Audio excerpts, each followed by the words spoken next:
welcome to the Mime Radio Show podcast. I'm Karen Hoyer. And I'm James Donlin.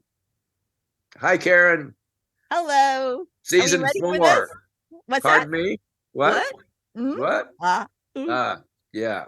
After season you. 4. Yes. It's starting off very smoothly, as I can see. And let me introduce the guy that I always introduce most of the time, the guy in the darkness behind us, Michael Diaz, who is our producer. He's the one that makes this all happen, and we are indebted to him to the end of the world. So, Michael, thank you, wherever you may be. Thank you, Michael. Yes.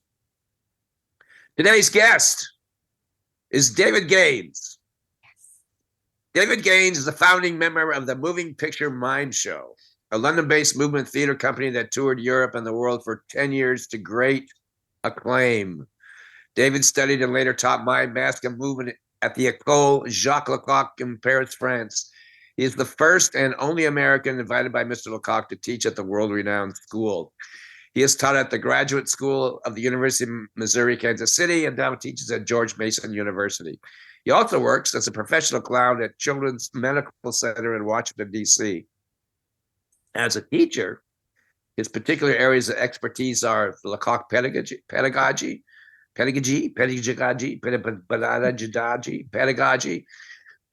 excuse me, mask work for performers. Here we go. I don't know. I've been sick, everybody. There you go. Hydrate. There, okay. I don't know. Maybe we want to do this again. Mime and clarity of movement for actors, presentation, and storytelling. In addition to his own performance work, he is a writer, director who has developed and directed shows for theater companies in England, Paris, and Salzburg. He currently tours his 2 most recent solo performance pieces, the circus theme, A Little Business at the Big Top, and the samurai epic 7x1 Samurai, which has won awards and sold out at theater festivals all across the country and the continent. And with that, let us welcome in David Gaines. Hello, David. Oh, hi. Hi. Glad you caught me. I was just looking elsewhere. I'm sorry. Did I miss the intro? Oh, no. Sorry. You're in Virginia, is that correct? I am in Virginia, yes. That's right. I'm in a small bunker expecting a nuclear attack soon. So I'm actually you have a piano with you, so you'll keep yourself entertained, right? Good. Yeah. Yeah, I'm in Fairfax, Virginia, one of the practice rooms of George Mason University. And yeah. David, we're so glad you're here. And I know you because I also work for Healthy Humor as a clown doctor, just like you do in Washington, D.C. And so we've met each other and taken workshops with each other. And I've also seen you perform A Little Business at the Big Top here in Chicago at the Physical Festival, which I thought was just a couple of years ago, but it was actually 2015. So it's been a while. And I've only seen David perform once in Santa Barbara, California, but he can't even remember if the Moving Picture Mime Show performed there. So we hope it was him, but I'm pretty sure it was. Okay. Probably one of those knockoff companies because it was. Yeah, but the Moving Picture Mime Show was a very well-known, very accomplished group that you were a founding member of. And I'm wondering, it's almost like being in a famous band. Like at some point bands disband. So, and that period in your time must have been very rich and very, very exciting during those 10 years, correct? It was great. It was great. I have no right to, expect an experience as delightful as that. It was basically being part of a touring circus. 3 guys driving around in a transit van, doing work that we love to share around all the little towns of England and then towns in Europe. And then when the British Council picked us up to tour the world, we got to go to Malaysia and, all over the place. It was great. Wow. And then your partners were both your partners British? They were. Yeah. And what were their names? Their names were, one of them was Toby Sedgwick, who has gone on to, I think he was knighted, actually. He did the movement for Warhorse and has done work for films, etc. He's had a great career. And Paul Filipiak, who went on to pursue his Buddhist practice, is now named James Eastwood, and wait, I'm confused. He's now a Buddhist monk, and he has a different name. Yeah, when the company amicably broke up, everybody was headed in different directions, and the direction he wanted to pursue, which is really what instigated the breakup, was to devote himself more and more to his Buddhist practice, which he's since done. Yeah. Before we get into the soap opera of coming together and breaking up and so forth, if we get that far, what it's a question that we like to ask people in the beginning. What goes through with these three guys when you're doing this wonderful traveling and performing? Right before you, David, stepped out on stage, what would be going through your mind in terms of this epic adventure that you were in? Right? I'm talking like the 10 seconds before you would appear before the public. Well, I guess when I was working with Moving Picture Mime Show, it was a team sport. So the thing that probably was in my head was to take that energy that we all had backstage together and kind of go, let's go, like heading out onto a basketball court, let's do this thing. So were all of you athletes at one point? Where did that come from, that idea of a team sport? No, I don't think none of us, I think, were athletes, but because of the training at Lecoq's, we were all, physical performance animals. And so, it's like you want to get out there and play, and the instrument you play is your body. So right. That's what it is. So, did you guys, the three of you, have like a group warm up that you would do? You mean passing a joint around? No, yeah. Oh, I see. Yeah. You mean no? We didn't really have a group warm up. No, you were all separately started and had rehearsed, and so you just knew who each other was, right? Yeah. So it seems there was a kind of an attack, right? What I mean by that is not with your samurai sword, but there's this kind of, like you mentioned, the animal energy and that kind of thing. It feels like there was this excitement and kind of primal energy that you wanted to unleash for the public in a very therapeutic way for them and you in sorts, right? Yeah, exactly. It was like we were enthusiastic to assault the audience with an experience that they were going to go, what the hell? That's kind of nice. So that audience to you was just sort of just waiting to have something thrown at them. Yes. Yeah. Maybe that was an illusion, but it certainly helps, And what did most of the audiences we found were in that state already. I'm not sure whether that's still the case with audiences today who are a bit more flipping through the phone and then going, okay, what's this? Okay. Yeah. I don't feel audiences are hungry anymore. There was a kind of a hunger or a curiosity in the past. And where they were excited. They were ready to get something new. Yeah. They had come for that. So how do you have that when you're touring solo, doing your solo work? How do you don't have these partners to give you that energy? How do you get the energy to go on stage, and how do you prepare to do your shows? Yeah, doing the solo show, I find, there is still the enthusiasm to go out there and play your body to do this thing for the audience. But I find just before I go on these days, I remind myself to just tell the story. That's what I've come to do. And it's not that complicated. You just go out there and talk to the audience and tell them the story you came to bring them, and in my case, I tell them the story not just with words or not with words, but primarily with my body.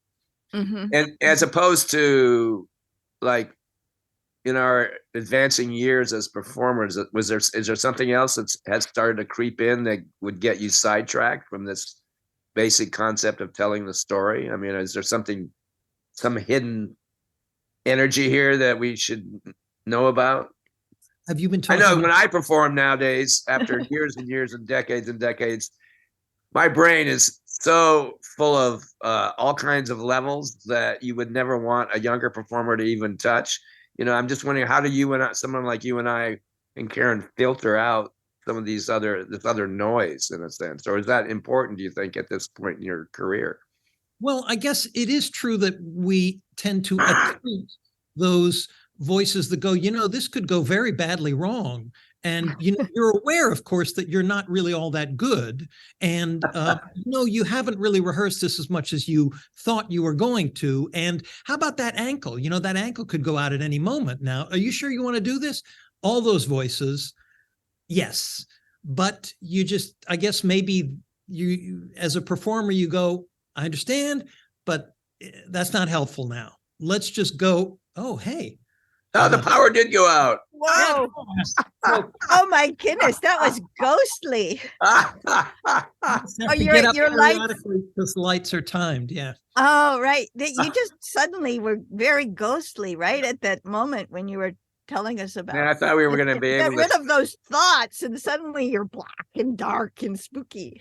I thought we'd be able to set something cool up, when that happened. But you you can gotta say that's irrelevant. Let's just do it as if we were great. Yeah. So what keeps you going though? Here's the question, like we're getting into some other areas.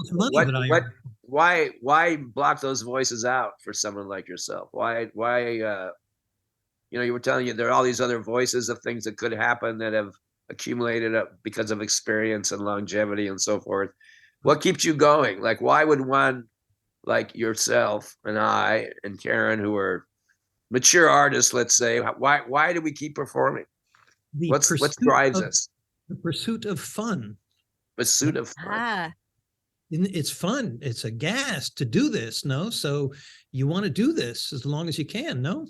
Mm-hmm. Is the fun connected to like the actual risk that's involved in sort of being vulnerable and out there in front of the audience? That kind of is that fun for you? Like putting yourself into this risky situation?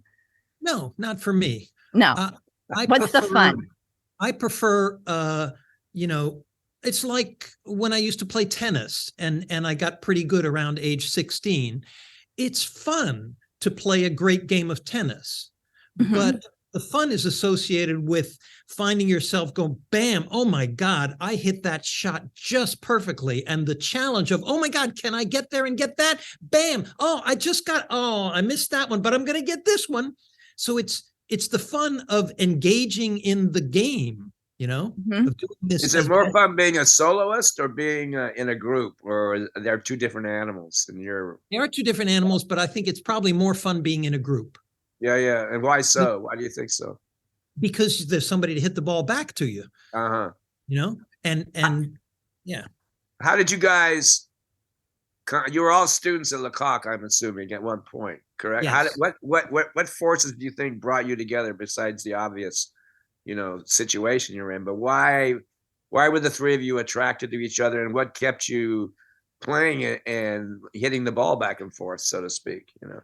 I think by the end of Lecoq's, after 2 years, we had a common language, we had a common approach, and also we had kind of a common sense of humor, which was kind of attached to the kind of Chuck Jones, Bugs Bunny cartoonish exaggeration thing. Each of us had done some work in Pantomime Blanche during that segment at Lecoq's, and it tended to be of similar style. Can you describe Pantomime Blanche? Yes, Pantomime Blanche is a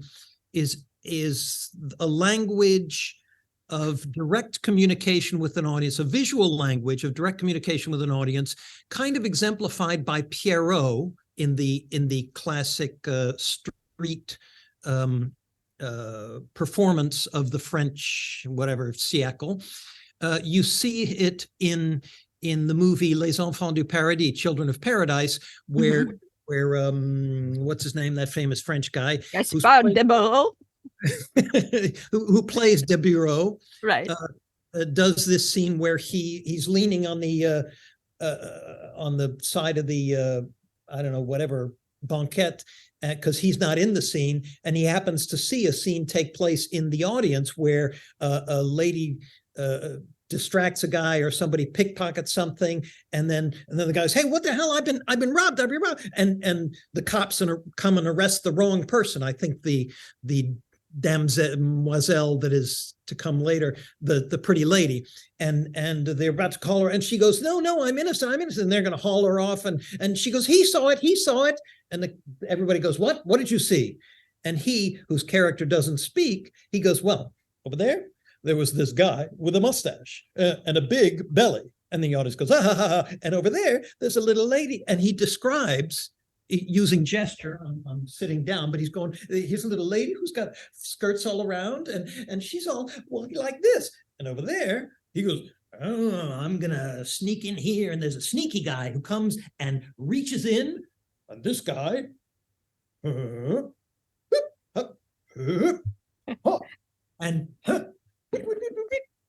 so he breaks down the story and embodies each of the characters, describes and then uses each of the characters in order to tell a story involving multiple characters just with one person. And even to the point of the pointing, like I noticed you did the gestures. That's all part of that genre of performance. Yeah. And when you do your solo show, little Business at the Big Top, you play all those different characters in a similar kind of a manner. Exactly. Yeah. Yeah. So was that the style of moving picture mime? Did you do a lot of that? Just to describe the kinds of shows that the three of you created together. Okay. Maybe this is the point to back up and tell a very long story. Sure. Go ahead. So at the Lecoq School, the structure is, in the first year, you learn all of the general principles of performance. That is for anybody, for teachers, for philosophers, everybody can be interested in. It's like learning the physics of how performance works. The second year is only for performers. And in the second year, you get dragged through various touchstones, stylistic touchstones of theater through history. Greek tragedy, melodrama. You go, how does Greek tragedy work? How does melodrama work? How does mask work, and how does clown work? And one of the styles is pantomime blanche. How does pantomime blanche work? But that is, how do you use nonverbal communication, directly talking to an audience in order to convey a story? And so in that process, first you start off learning there's some technical exercises, and then you start to get provoked by improvs. Like, tomorrow, come in and bring us a story from the morning paper. So each student comes in and goes, a bus driver ran into a lady with a pram crossing the street. Bus driver goes, oh no, tries to stop, smash, runs into the lady, and the baby gets taken away to the hospital, or whatever the story was, murder, somebody breaks into a house. So you get little tiny chunks, a beginner version of telling a story in pantomime blanche, right? And the biggest improv is, tell us your favorite movie, which is a movie's a big thing. So various people did various movies. And when I got up, I tried to do The Seven Samurai, which was a favorite movie of mine. And at a certain point, there were so many variables. You got to establish the peasants. The peasants are working peasants. Then you got to have the bad guys, and they come in and they're bandits and they steal from the peasants. And now you got to have the peasants are unhappy, and one guy has an idea. Let's go get some samurai. So you got to establish each of the samurai. So then you got to bring the samurai back to the village and establish, we're going to build fortifications. And then now we're going to have training, how you train the various, and then the bad guys have got to come back, and you got to have a fight scene, and it's got to be big and all that. And it was so many variables to deal with. And this was the first or second time that the muse has interceded in my life. Around the middle of this, or maybe 1/3 in, the challenge of doing it all was so great that I completely lost track of the fact that it was impossible to do, and managed somehow to get through to the very end of the movie. And at the end of the movie, it really felt like I had done the whole movie. And I turned around and looked at the audience of my student peers, and they were all agog. They were all, wow, that was amazing.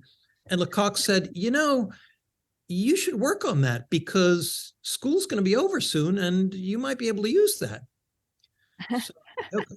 How did you feel as an American going, like so many of us on this side of the pond, as they say, have gone to Europe to study. A lot of people have, who are successful have studied at Lecoq. How did you feel, from our American culture, East Coast, West Coast, right? They're different, but we're still Americans with all our influences. Movies were a big part of influences, in animation. I'm sure in your generation, well, we're the same generation, but animation had a profound effect on me. The classic Disney films of the 50s and the, really inspired me as a kid. But how did you feel bringing your culture or inserting yourself in this French kind of international place of learning? And you talked about the muse, what muses presented themselves that you may not have discovered here in the USA? It's a big question, but. Well, first of all, at the time and probably ever since, I was waltzing around the world as a privileged middle-class American white guy. So I had no compunction at all about dragging my ass into the French culture and trampling around in it and picking what I like from it. But there was so much to be learned that even I, ignorant as I was, realized the beauty that was available to me. I mean, just from a whole different way of thinking of things, like the difference between the way the French think about food and the way the Americans think about food. You tell a French person that, I get a half an hour for lunch. And they go, are you nuts? You need 2 hours to eat lunch. That's an insult. Why would you insult food like that? So the whole attitude was very different, and I loved it. Yeah. So in a sense, it might have slowed you down, and it helped you to see the world how you wouldn't have seen it before, since you were moving so quickly in a sense through it. Yeah. As a young artist. Yeah. When I came to Lecoq's, I thought I was going to stay there for maybe a week or two, learn everything there was to learn there, and then move on to Czechoslovakia and learn everything they had there, and then over to Japan and learn that for 2 weeks and pick up everything in the world, and then I'd be able to, know everything. And Lecoq went, excuse me, if you want to learn something, you need to stay. Mm-hmm. And that was entirely, I'd never considered that idea. You scolded, in a sense, by Lecoq? Yes, in a sense.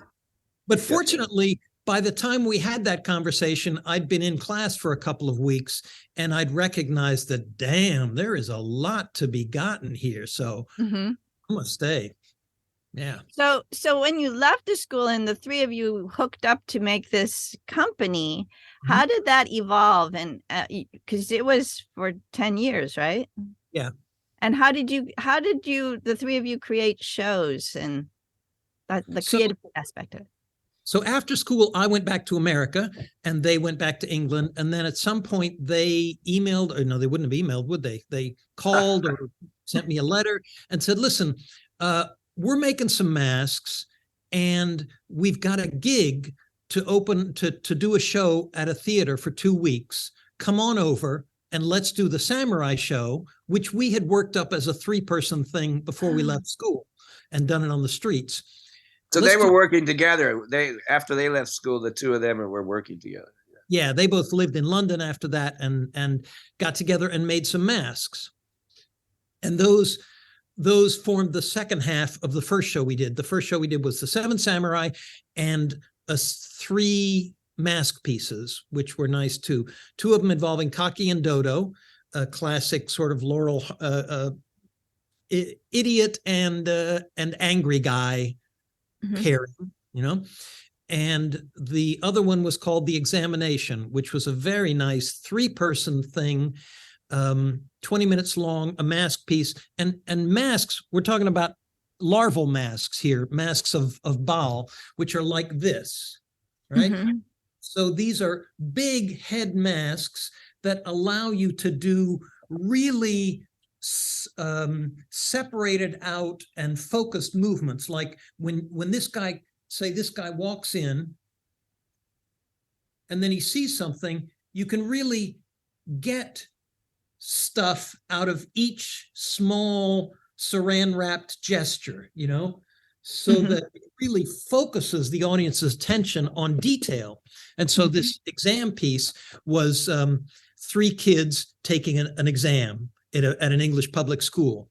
And the first you saw the professor come in, and then the smarmy teacher's pet person comes in and helps lay out the papers, and then goes out. And the first kid comes in, and the first kid is a little snurdy little, crawly kind of nerdy kid who doesn't really sneak kind of kid. And the second kid is a very high, very a proper English boy who seems to have, he always does the homework, and it's very punctilious with everything. And the third one is a complete brick. He's a complete, thick guy, like a doorknob face, right? And then they start doing their papers, and the guy who does really good paper, he's immediately going answers that. He's clearly knocking these things out, and the kid, so that the audience becomes bored with watching him, because they go, okay, I get the deal with him. So they drift over to the left, and they see the little snivelly kid who's gone, okay, I'm gonna do this. That's right. And he's having trouble with one, and so they see him having trouble with one, and the other guy's not. And so he looks over and he goes, oh, that guy's not having trouble. So the audience gets to watch him sort of go, well, I wonder if I could just catch a look over here at what is he doing? And, and then the Toby, who's playing the good student, goes, and of course, with the timing of that, the little kid who's trying to sneak one goes, oh, I'm back. I'm not cheating at all. So anyway, the whole piece is this lovely examination of the drama of taking an exam. And of course, I have a question about you, because you went to great lengths to kind of describe what was happening and the exhibition of the mask. So we know that mask work is a wonderful journey of the understanding of clarity and economy and where energy goes. And I'm wondering, how I'm kind of jumping ahead here, but how today's students relate to that kind of work, because throughout, our careers, this sense of economy and essentiality and focus that mask work teaches you is very powerful. But somehow I get the hunch that younger generations, particularly younger kids who are interested in theater and maybe physical theater, that this is a more elusive area that they're finding hard to maybe connect with or to even understand. How do you feel about that? I think the screens have made people very sedentary and very unobservant and very unclear about what it means to be alive in some ways, right? Different than when we grew up. So I'm just wondering what your thoughts on that in terms of this math technique that you're describing, and then how does that relate with the younger generations? Is there a problem or not, or what? What do you think? So I gotta say, I don't get to teach mask to these students because this is a general university. This is not a dedicated studio. So I haven't taught mask, particularly larval mask, to people for a long time. So I don't really know. I think it would be nice, but it has less direct implications for an actor trying to go out and work in the commercial marketplace of, film and TV and realistic acting. So yeah, exactly. So I'm wondering, are these lost arts that you and I and Karen are masters of? Are these lost arts that they will be? That have a You have to keep teaching, David. That's a whole nother subject we can talk about a little later. But I mean, this is getting right to the heart of the problem here, or the challenge. There's a phrase on your website that I wanted you to sort of elucidate. It says, in terms of your teaching of math classes, learning to play at the level of the mask. What do you mean by that? Yeah. Okay. So if an actor learns how to adapt their body to the way the mask wants it to move, then the audience will see a unified being. Mm-hmm. The audience will go, oh, that's the mask, right? Mm-hmm. If an actor doesn't know how to do that, then the audience will see, oh, that's an actor wearing a mask. Yeah. And that's not what we want. Right? I think in the times when I've worked with masks and also neutral hood work, it will almost as if the students learn more from watching what people are doing, like what they observe, and then when they get a turn to try it out, it's pretty magical that people can catch on to it very quickly, what works and what doesn't, when the mask comes alive, or when the person is trying to force the mask to do something. I think that people actually cotton on to the idea of it pretty quickly. It's pretty interesting. That is interesting. Yeah. And it's a good reminder to me that most of the learning is happening when people are watching someone else do it. Mm-hmm. Really, when you get called on to go up and do it, you're really offering yourself up as guinea pig. It's not like you're going to learn it while you're doing it. You're going to show them how not to do it. And they'll go, oh, I'm not going to do that mistake. You know? So, yeah. Just spending a little more time with the moving picture mime show.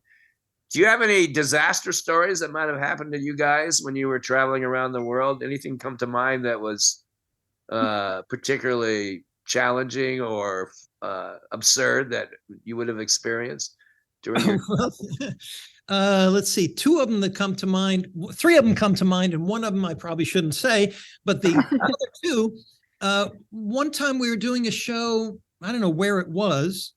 It was a raised stage, right? And we were doing the mask work. Was it I don't know whether it was, I don't know what show it was, whether it might have been Handled with Care, but more likely was something like the art gallery or the picnic or something or other. And I was off stage, so they must have been on there engaging the audience.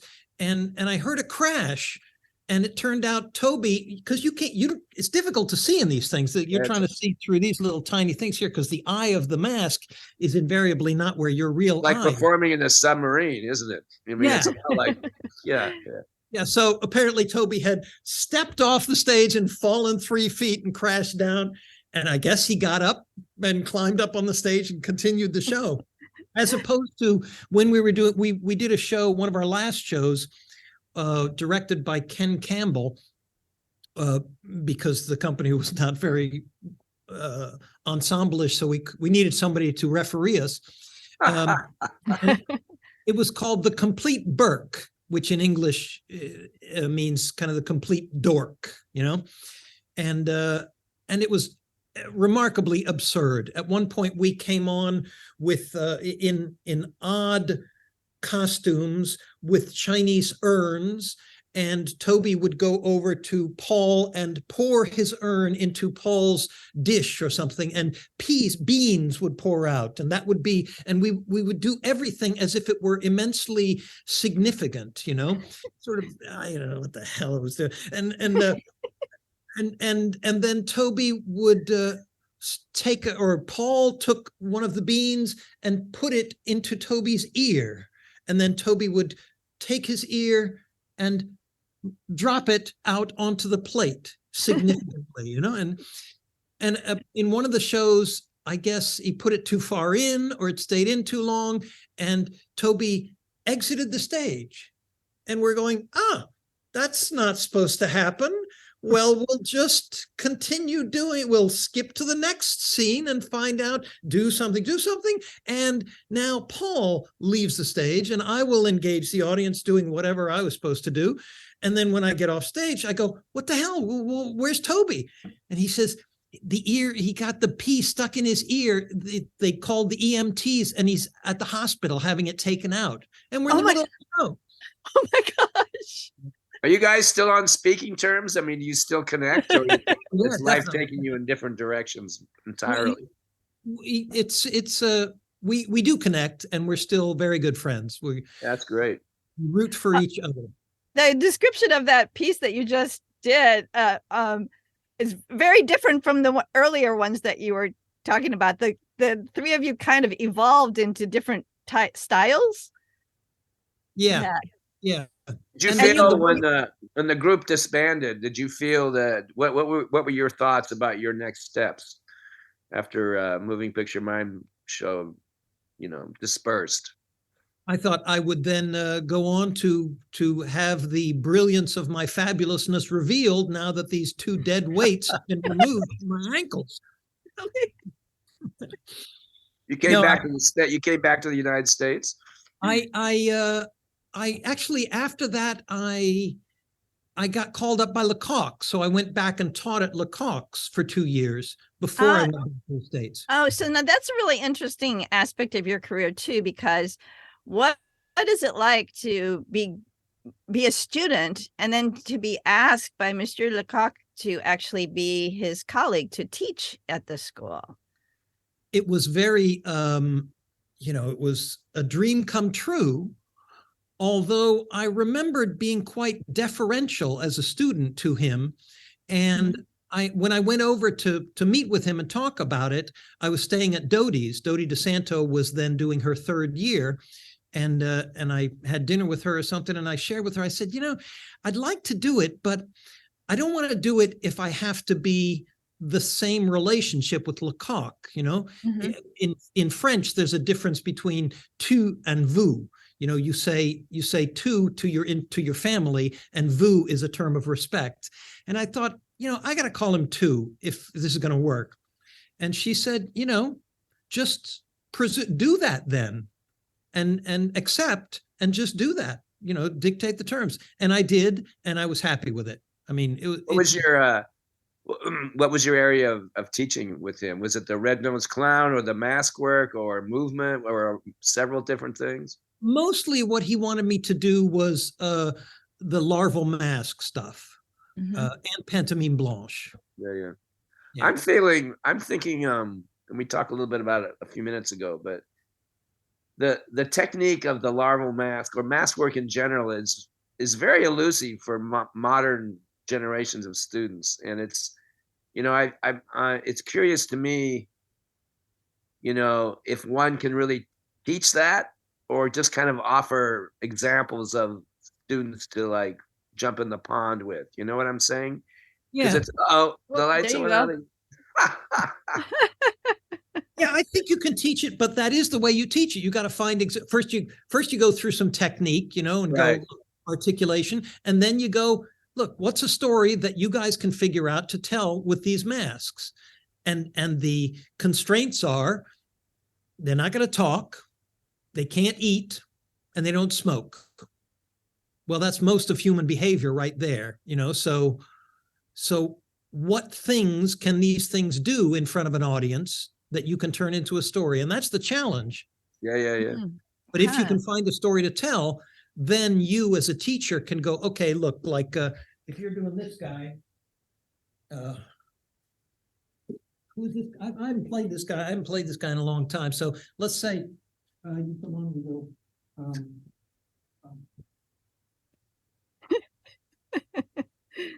Okay, so that's, say, maybe an English policeman sort of thing, but maybe you could go further. Maybe you could be. Yeah. Yeah. Uh, It becomes it's much more physical in the outline. The shape of the body changed so much. Yeah. And it Here's made a the question. character a little bit more exaggerated, but still very believable. Yeah, here's a Yeah. question. Here's a question. So, I believe a mime is a clown is a mime is a clown, for example. And I feel that one of the challenges of younger generations of people interested in clowning is the dance of the clown is missing. For example, in the work you just did with the mask, there is a dance of the mask, meaning, economy and clarity and all this, essentiality and all these kind of things. So I feel the same thing is true in mask work. And as we know, the red nose is what's called the smallest mask in the world, right? So I'm just wondering what your thoughts are on the connection between the larval mask, for example, and red nose work. Is there or not? Because I think there's some physical and emotional connections in both work that's very hard to translate to younger generations today in terms of the red nose work. What are your feelings on that? Because I know the red nose work was a very important part of Lecoq training at points, right? So Yeah, although it is an extension of the mask work, as you right, mentioned, the two share the fact that you have to find the body that conforms to the mask, whether it's this mask or this mask, and that body has to be different than your normal body, right? Right. Even, I was thinking just now, even if you're just doing stand-up, and I don't mean to denigrate stand-up, but I remember, who was that guy? A young comic who's really good said, when I step out on stage, I got to have more energy than normal because the audience doesn't come to see just a guy. You got to be a show, So even a stand-up comedian has to bring the body of the performer out on stage, not just their body. So in that sense, the clown work is the same, trying to find first of all, who is this guy that I see when I put on the red nose, and how does that guy behave? What is their body? How does their body move? Are they pinched at the top? Are they broad at the top? Are they, are they curious? Are they reticent? All those things. Same as you do with a mask. Is this guy you want to discuss? Is he curious? He seems to be curious because anyway, you'd ask all those questions, and more importantly, with a colleague, you would try those out and go, look, I'm going to be this. I don't know what I just did there. I'm enthusiastically mobile. How's that work? And your buddy goes, yeah. Okay. So we're finding a mysterious channel for how to discover inner life. Both mask work and red nose work, you discover inner life, meaning that you are who you are and what that blood running through your system is, So because you're talking about that right now, but I think both those areas you would probably agree, like approach this discovery of what the inner life, who is this person, and what is the channel for them to express themselves.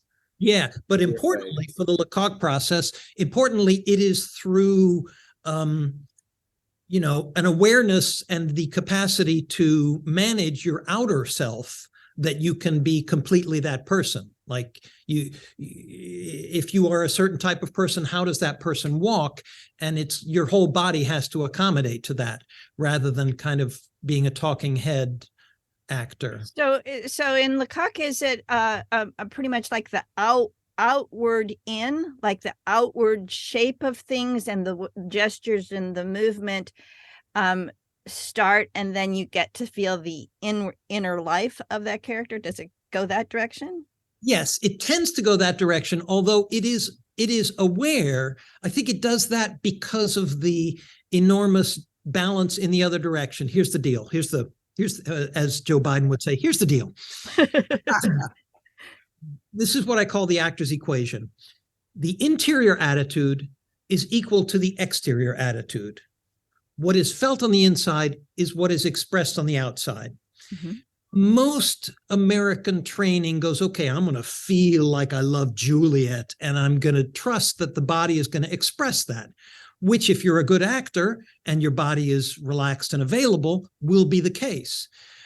But it's also true that you can use your body to help you get that feeling. You can go, if I put my arm up here and wave like this, I can, by God, feel like liberty leading the people much more easily. I'm patriotic. And those who know me know that's not my usual thing. I'm ready to die for these principles, And right. High school principles we're talking about, but I'm ready to die for them.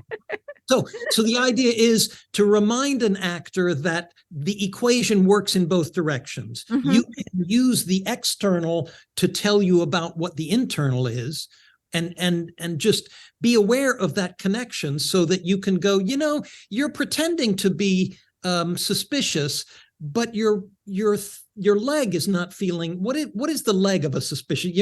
That's not getting, the message is not getting down to your lower train.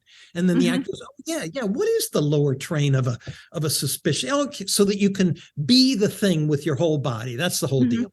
Yeah. Karen, did I hear some music? Did I hear some music? Distance? Magically, you did.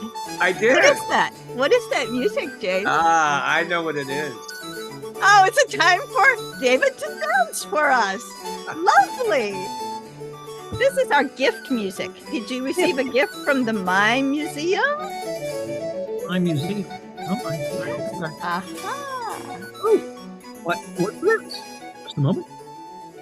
Ooh. Ta-da. Oh, yes, I did, but it's upside down. So I'll have to. Yes. So. No, wait. Let me just. What could this be? Attention! Do not open this until on air. All right. Let's do this. At the Mime Museum, we collect all these things from different mimes, and it's just got too crowded, so we've been sort of sending things back. Oh. Artifacts. On the Mime Museum description, after a performance deemed best of fest at the Orlando Fringe Festival, I know this guy. This mime samurai sword was found backstage. Since David Gaines refused to pay the shipping costs, the sword was donated to the Mime Museum. However, the sword is too dangerous to display, and it is finally being returned to Mr. Gaines. Wow. This sword is lethal. Unfold carefully. Dang. Well, let me just, whoa. So it is. Wow, that's amazing. So maybe you could draw that sword and just sort of show us some moves with it. Your samurai moves. Just slide it out of the scabbard. You see it? I see. This sword is already drawn though, and drawn so well that I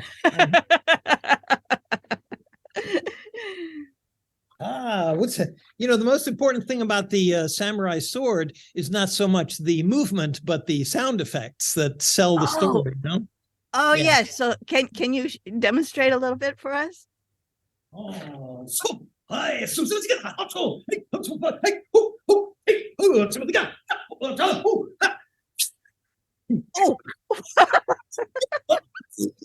that sort of thing. Yeah. Wow.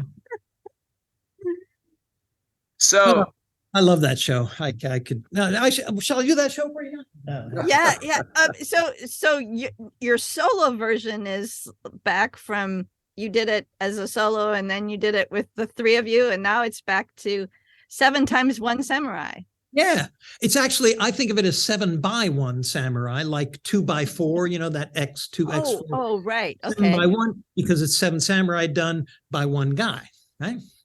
And yeah, so at a certain point, I was teaching a workshop up at a Celebration Barn, and we were having lunch, and I was sitting next to a guy, David Nez, and we were talking, and he was saying, so what do you got in mind? And I said, well, I've been thinking maybe I could try and do 7 Samurai just as a one-person show, but I was thinking I'd need to, maybe have a mask for the samurais and a mask for the bad guys, and in that way I could separate I'm thinking structurally to try and, I'm still, spinning the idea. And he goes, well, you know what? I went to a workshop to do masks, and I'm a mask maker. And I went, oh, well, let me see your stuff. And I looked online, and I thought, this guy's got talent. So, and I liked the guy. We were simpatico. So we collaborated. And as I was building the show, the one-person show, he was building these masks, and he came up with these great masks. Here's the mask he came up with for the head of the samurais. Oh, wow. And then this is the head of the bad guys, which is much more kabuki inspired kind of thing. This is more inspired by those woodblock paints of samurais, that you get the Japanese ones. And they're half masks, so you can speak with them, like in Commedia dell'arte. Exactly, yeah, because I needed to speak to do the sound effects. And I like half masks anyway.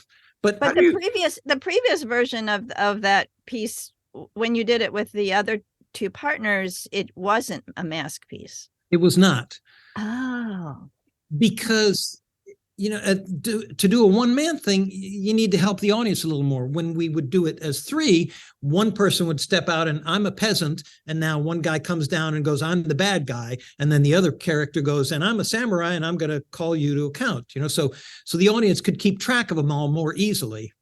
But how does one in today's world, which is very complex with gender and cultural identity and cancel culture and all these crazy things that are happening out there in the world. How do you keep like the show like the Samurai, which is obviously has some ethnic, characters in it, like Asian characters. How do you work with that material and still feel that you're not treading on someone's toes unnecessarily, given the political, social climate of today's world, Yeah. You know what I'm talking about? Yeah. I do. I've had some people express concerns, and I've had workshop, roundtable discussions about it. My take on it is I am making fun of these people as people, and it doesn't matter what ethnicity they are. We are all ridiculous people. Is that enough? Is that enough to convince those that are I don't want to say militant, but those that are have strong feelings about these current issues? Is that I'm not sure it help always you get through that? Or I mean, what are some of the challenges here? So.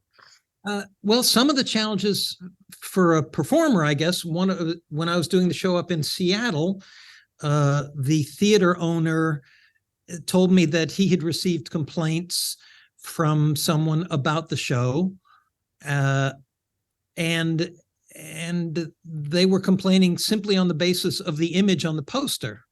So my attitude is, come see the show, and then complain. Right. They hadn't seen the show even yet. Yeah. A complainer's going to complain, is my theory. And so some people, these are invariably white people, white middle-class people, who are complaining on behalf of the aggrieved group. For instance, I was doing it down in South Carolina somewhere, and a group of students who were aggrieved had issues with it. And there was a Japanese professor there on loan or on sabbatical or something. And he went, I thought it's funny. I got no problem. Invariably. But it's never a bad thing to be encouraged to consider whether you're hurting someone's feelings unnecessarily. On the other hand, there is also the phenomenon of people who would like to pipe up about, so would like to be outraged about something, and it's more about their need to be outraged than it is really about the problem at hand. Sometimes. So how should we're talking maybe your artistic philosophy as an artist, like how much does one respond to the public or the audience, and how much does one follow their own, heart in a sense? Like we all made the decision at some point, well, we're going to either do commercials, act in commercials, or we're going to make, the Seven Samurai show, like we had choices. And it's always, it's that great big dilemma for young artists, dramatic artists. What direction do we go? Right. So how do you, what's your philosophy on that? How do you navigate through this world of complainers and people with issues and people with, arguments to promote? How do you keep going as an artist? I would say do what you can as much as you can. If you can't do something, then you can't do something. Do something else. If you get stopped, or if you get stopped from doing what you want to do because someone won't let you, or because you need to make money to eat, that's fine. Life is bigger than your little wants. But as much as it seems like you're the sense of joy, and like you used the word fun earlier in our conversation. It seems like that's an important element for you personally. It's find the joy and keep doing it as long as you can, right? Yeah, that's the whole of it for me. I should point out, apropos of our previous conversation, there was one lady, the Little Business of the Big Top show.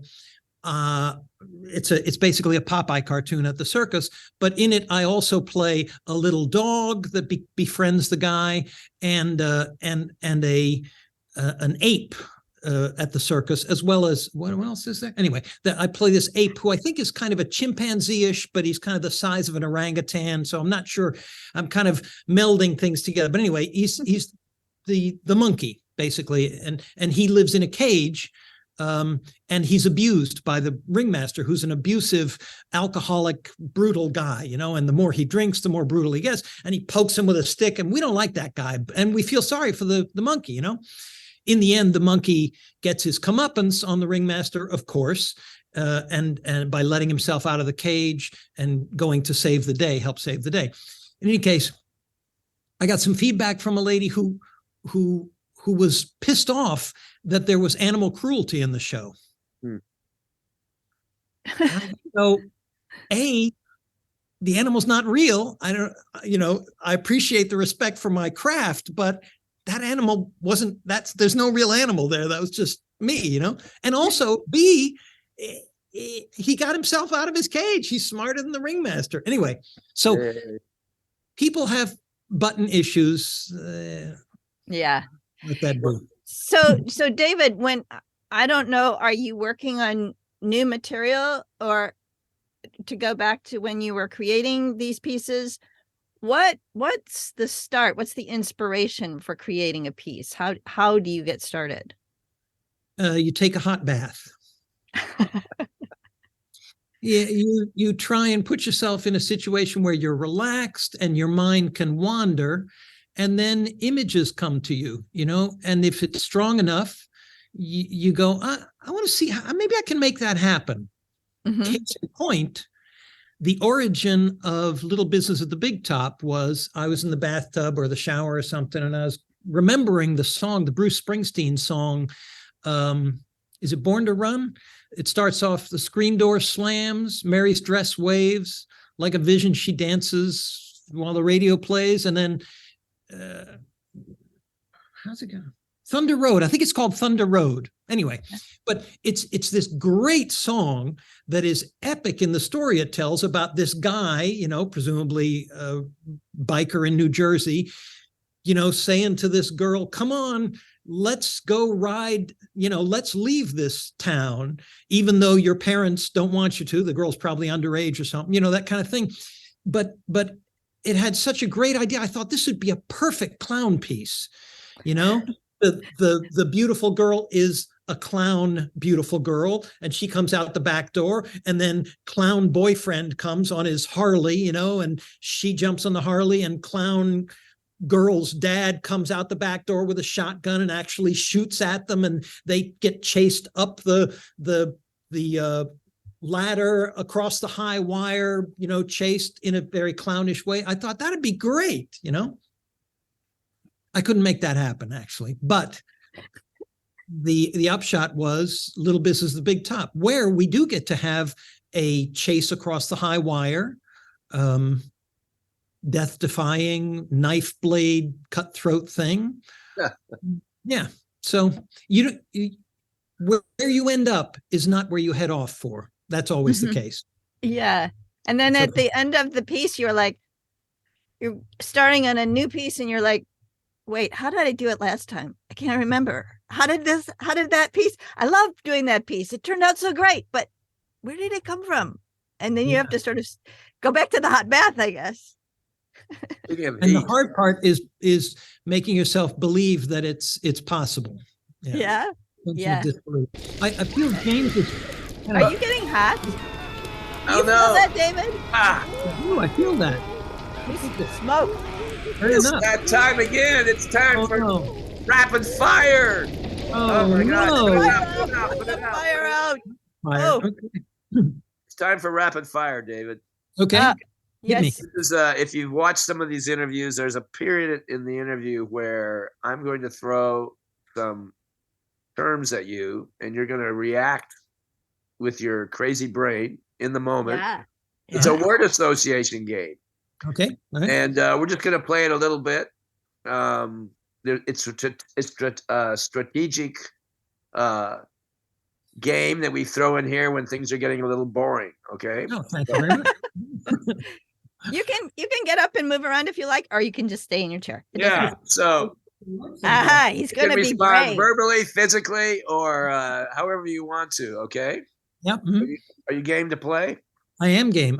Yes. All right. Let's do this. So clear your mind, and we'll start.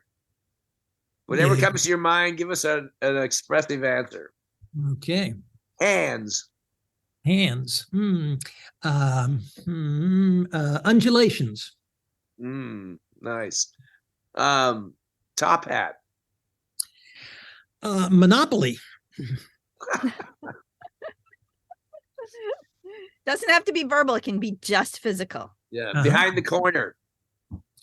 Behind the corner. Around the corner.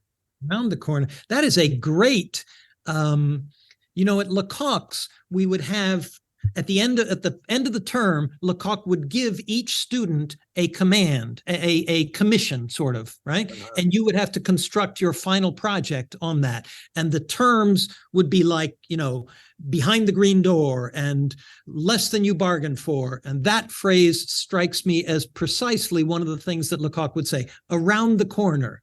Okay, let's see it. Around the corner, David. Around the corner. Oh, okay. Wow. Well, this is, see, I don't know.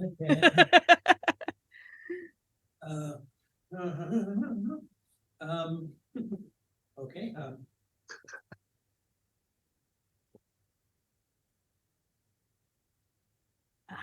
Yeah, good. Great. That's good. Spotlight. Spotlight. Yeah. James Brown. Good. Age. Age. Well, that reminds me of the Marceau thing that I always loved and could never do. 4 things: youth, maturity, old age, and decrepitude, death. Yeah. And he did it. He was just standing there, and he would just go from foot to foot, and his body would evolve and then return to zero. Child. Delightful. Very great. And yellow Ferris wheel. Yellow Ferris wheel. Give us a reaction. Some reaction. Expansive view, I guess. All right, great. The Ferris wheel, people are divided into 2 camps. You're either the person that likes a Ferris wheel or you're the person that likes the roller coaster. And I like the Ferris wheel. But the Ferris wheel just goes around and around in the same cycle, whereas the roller coaster is a terrifying, it's frightening, ups and downs. Yeah, I think I'm on a Ferris wheel person too. What about you, James? Would you choose roller coaster or Ferris wheel? Neither one. Neither? Okay, last word. Mime. Burden. What? Burden. Burden. Burden. Wow. Great. That was rapid fire, ladies and gentlemen. Now I want to stop there because the question arises, where do we go from here? So we've had these decades of wonderful adventures, the mime, the clown, the physical theater, the mask. Like, David, what are your thoughts on where do we go from here? Is what we do still relevant? And blah, blah, blah. Like what's around the corner? I think for physical theater. I think what we do is no longer relevant. The question is, wait a minute, explain that. You got to explain that. Yeah. Well, we're old. So we're no longer relevant. Our cultural references, mine anyway, have been irrelevant for 20 years now. Okay. However, the effect that we may have had or may have will be demonstrated by the new kids coming up that are inspired by either the work we've done or the work we've pointed them to, or just their own idea of what physical theater might be. This thing ebbs and flows. Yeah. We had a mime surfeit in the 70s after Marceau, and then it kind of went down a bit, or it changed into more physical comedy, and then there's moving picture and complicité and all that, and it kind of is in a low point now, and presumably it will resurface when the culture as a whole gets sated with verbal theater. Is it yeah, you're right, everything goes in cycles. Is it silly to use the terms mime or clown in today's world with younger generations, or is there a new way to approach all this? I don't think it's silly. I think you have to accept that you will not be, what you mean may not be what is understood, because the culture at large has already told them what mimes and clowns are about, and that's not what we think of mimes and clowns as about. So it's only on a more intimate level that you'll be able to convey what you mean when you say clown or mime. So in a sense, do you feel you're a missionary, or that you have a calling to continue spreading the gospel of physical theater, so to speak? I mean, is it that important to you, or I mean, or do you let the chips fall where they may? I'm going to let the chips fall where they may. That's in keeping with my general principle of being irresponsible for as much of the world as possible for as long as possible. But in your teaching at the university, do you get a chance to sort of share your sort of joy of creation and physical theater and the physical side of acting? Yeah, and that's the great part of it, that every now and then there is a student or a few students who go, "Oh my God, I'm so excited about this and the possibilities and the concepts and all that. So thank you." So, that student is going to go on, whether they work in the theater or not, but they're going to go on to develop and have that enthusiasm for that aspect of the work that I think of as so beautiful. They will think of it as beautiful too. Well, that was actually true when we were coming up too, because just like we're a small minority of the performers who just latched onto this idea of the physical expression and how can that be expanded and explored, and it was some sort of quirk of our own imagination that's the thing that we liked most about acting. Is teaching and performing, do they go hand in hand in terms of, we say we're a physical theater artist or a mime or a clown. Is teaching part of that world naturally, do you feel? I mean, in terms of, a performance is a kind of classroom also. If you talk to someone like Jeff Hoyle, who doesn't teach, Jeff Hoyle, right? I know him by name, and he used to. Yeah, but he will say, my performance is my classroom. He doesn't like to teach a class, right? So I'm just wondering how you feel. Is it natural that a performer will teach and vice versa? And is it important for that to be embraced going forward? What do you think? I think it is natural. Certainly there are people who aren't good teachers or who don't like to teach. I think those two are probably related. But I think it's natural that teaching is part of the ecosystem of a performer, particularly over the whole life cycle, because in the beginning, you need to teach in order to make money, even though you don't know what the hell you're talking about. And then you don't need to teach so much when your performance career takes off. And then once your body starts breaking down, you need to teach again in order to be able to do those performances in the classroom. And because it's nice, it's only fitting that you give back to those that might have an ear to hear. Right. How do you account for the aging process? What kind of adaptations do you do, or how do you approach that concept of the aging performer artist? I use the application of hope. I hope my knee will not go out when I have to do a performance. But do you, like if you watch a master musician, let's say, like a classical musician, everything they do is very economical. Like, from walking on the stage to preparing the instrument to playing, there's less pyrotechnics with an older artist. Right. I think that's true with a physical theater artist also. I'm just wondering, Do you if feel you that too? if you trust that it's in your body by now, Mhm. and what you don't need is not going to show up, and you won't, maybe you don't need it, and what is essentially there will still be there. What do you think about that sort That's a of good thing? question, and it's a big question. I Yeah. guess the answer first, yeah, I tend to trust that it's in my body, and what is most important will come out. Although I should say, uh, recently, well, recently, it was probably 10 years ago, I was doing the Seven Samurai. I did it in Chicago, actually. And my friend Tom Simpson, who I've known since college, I shared with him, I was doing it the other night and I was thinking, yeah, I'm hitting all the karate poses, but I'm not hitting them with the lightness, the deftness of touch that I want, that I intend, and I recognize that that's because I just haven't got that deftness anymore. Or I think I was talking about doing the diving rolls, diving across the stage and doing a roll and coming up, Yeah.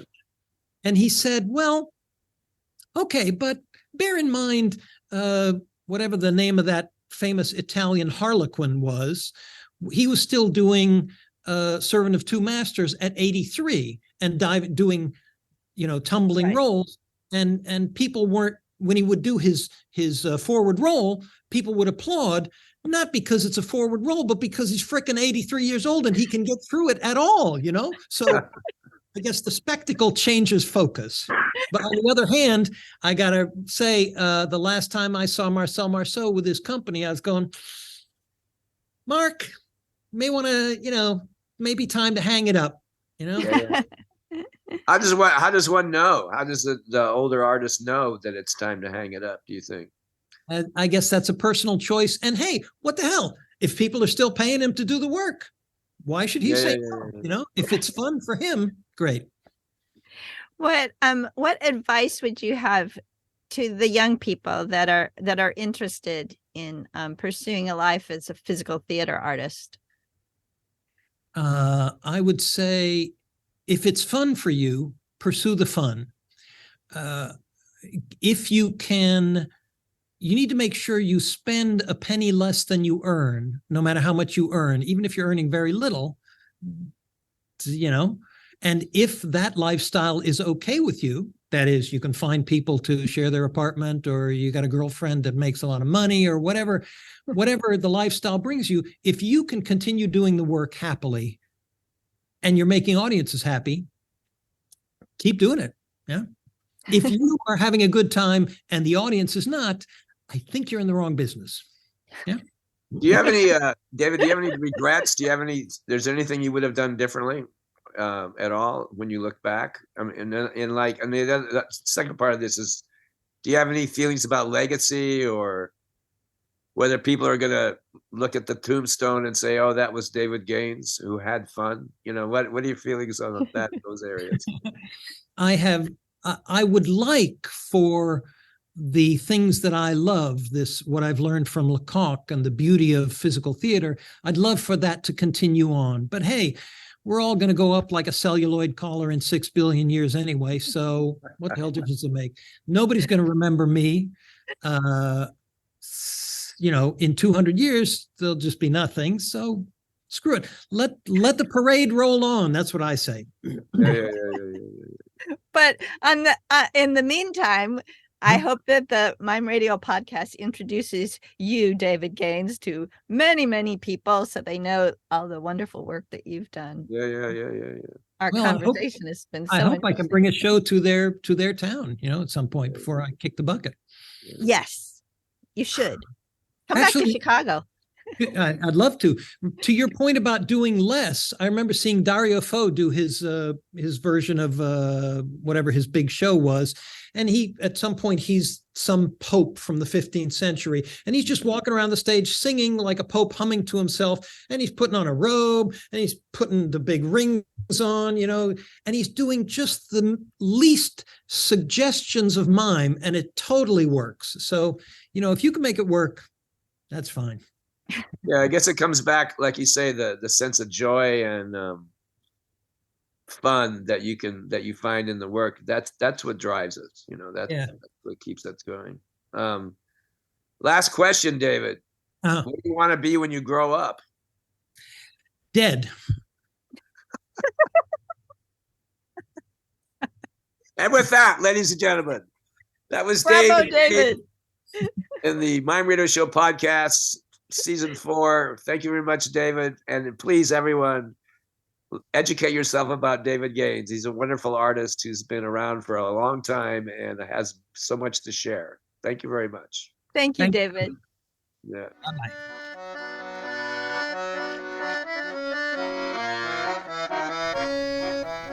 Thank you for listening to the Mime Radio Show.